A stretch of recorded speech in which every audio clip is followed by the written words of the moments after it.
We are going to get some report outs. First up is discovering our gifts, and you're going to notice some wonderful art occurring over there on the marker board.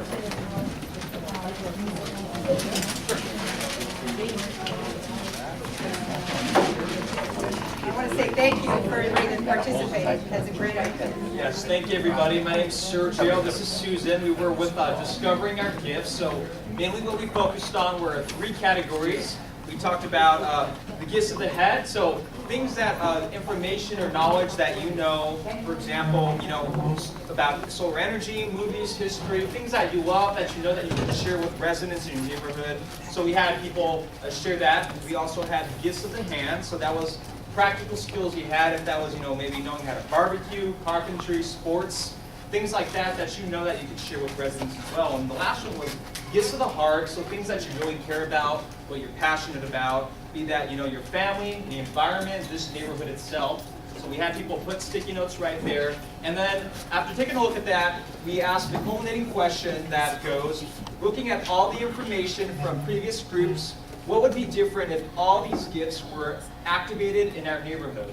So what a lot of people put, various different things. We had gardening, we had the environment, we had making more of a healthy wellness in the neighborhood, adhering to the needs of the younger people as well. And what we came up with was that what we need in the neighborhoods, for example, what would come out of that all was a more environmentally friendly neighborhood. So having the water, the trees, protecting all that, having more bike lanes.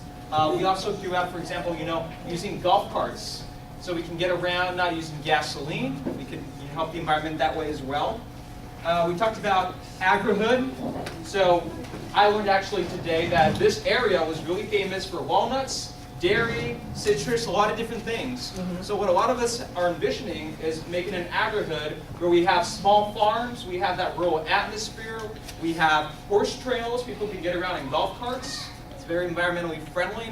Everybody just knows each other as well. Everybody's kind of connected and well-knowing of each other, and that brings a lot of different things as well, because if people know each other, they're going to be vested in the community. We talked about that a lot.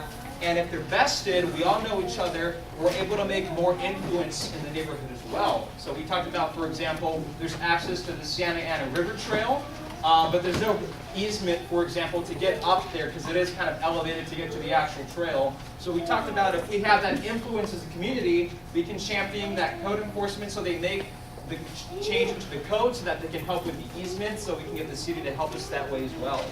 So those are some of the things we talked about. We also highlighted that we need to celebrate cultural diversity and heritage. We have the Trujillo Adobe not too far from here. We've always had different cultures here on the north side, so that's something we need to recognize as well by using also Reed Park, having events there, inviting people to come on down as well. Group, is there anything else that we missed? Anything from the list? Anybody in the room? Anybody at all? It's a good list. It's a wonderful list. And if you did miss anything and you didn't want to shout it out, you'll have an opportunity. It'll be up on the wall. Write it on. Write it in there. Let's make sure we get everything documented. Wonderful report. Thank you, guys.